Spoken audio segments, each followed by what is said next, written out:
Bon bah là on est en train de se diriger tranquillement vers un lieu que je connais assez bien pour pas prendre trop de risques. Un lieu que j'ai pas mal rodé et auquel j'ai l'habitude de faire mes petites courses. On va essayer de rentrer le plus discrètement possible dans le supermarché choisi. À savoir toujours du début jusqu'à la fin de l'entrée jusqu'à la sortie du magasin, passer pour le client modèle. Je m'appelle Rémi, j'ai 29 ans. Au niveau de ma profession, on va dire que je suis RSAiste, comme ils appellent ça maintenant, et musicien. L'idéal aussi c'est de profiter que des gens rentrent ou qu'il y ait pas mal de monde dans le supermarché pour rentrer discrètement. Pendant 2-3 ans, j'ai beaucoup bossé pour finalement juste arriver à me payer un loyer et m'acheter de la bouffe de merde. Je bossais dans la restauration à l'époque et au niveau des horaires de travail, des trajets qu'on a dans la région parisienne pour aller jusqu'à son boulot, si vous voulez, vous n'avez plus le temps de lire, vous n'avez plus le temps de réfléchir, vous n'avez plus le temps de voir des gens, de parler, vous n'avez plus la motivation de rien du tout. Donc voilà, là je vais prendre le chariot. Première étape. J'ai commencé vraiment à me poser certaines questions et à me dire que je pouvais pas rester dans ce schéma-là et que ça m'intéressait plus.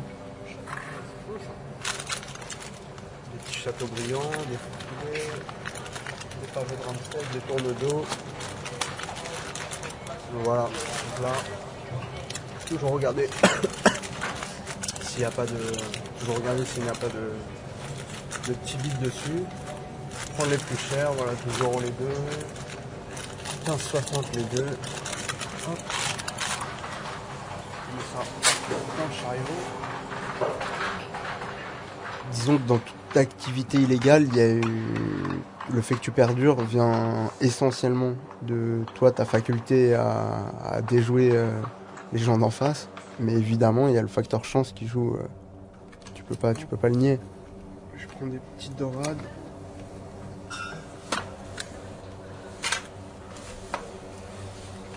Le sol aussi. On est revenu à un endroit où on est déjà passé. C'est un endroit que j'ai déjà remarqué où il n'y avait pas de. C'est un point mort, ce qu'on appelle, il n'y a pas de caméra. C'est à ce moment-là, tac, on regarde un peu ce qui se passe. Et écoutez, je vais tout mettre dans mon sac.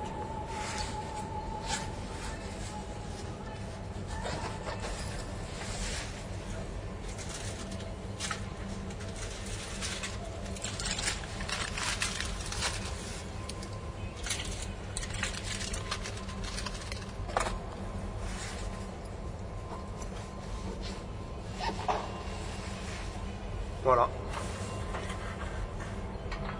Je vais laisser 2 choses dans mon caddie. On va les reposer.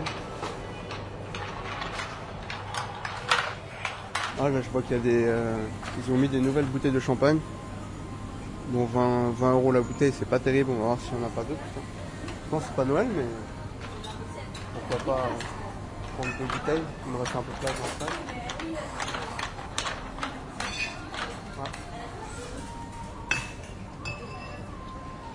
Voilà. 35 € une bouteille. Bon écoutez, je vais en prendre 2.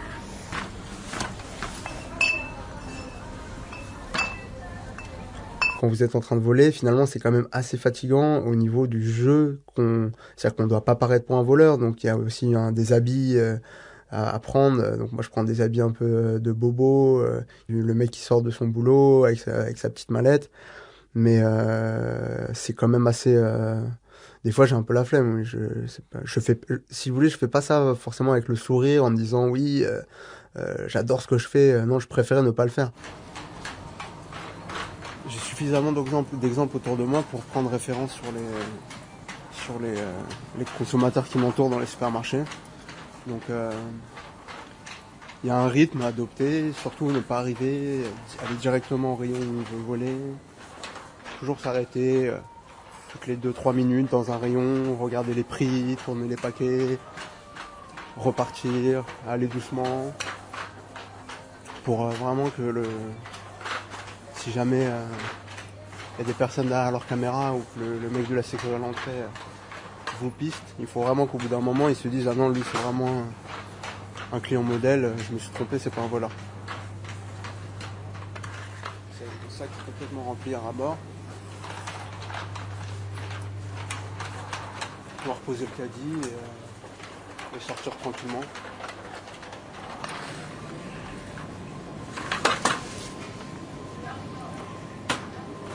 Par exemple, une ville comme Paris, avec sa banlieue qui fait 10 millions d'habitants, il doit y avoir 1 sur 10 000 qui vole régulièrement.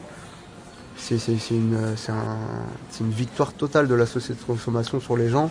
Et j'ai du mal à vraiment comprendre pourquoi les gens n'arrivent pas à finalement passer à l'acte.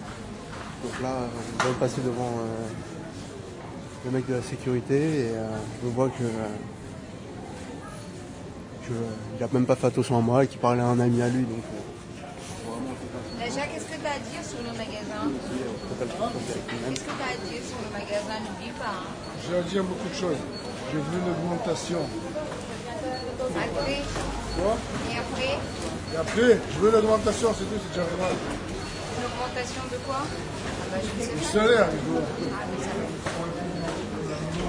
donc voilà, là, tac, on est sorti.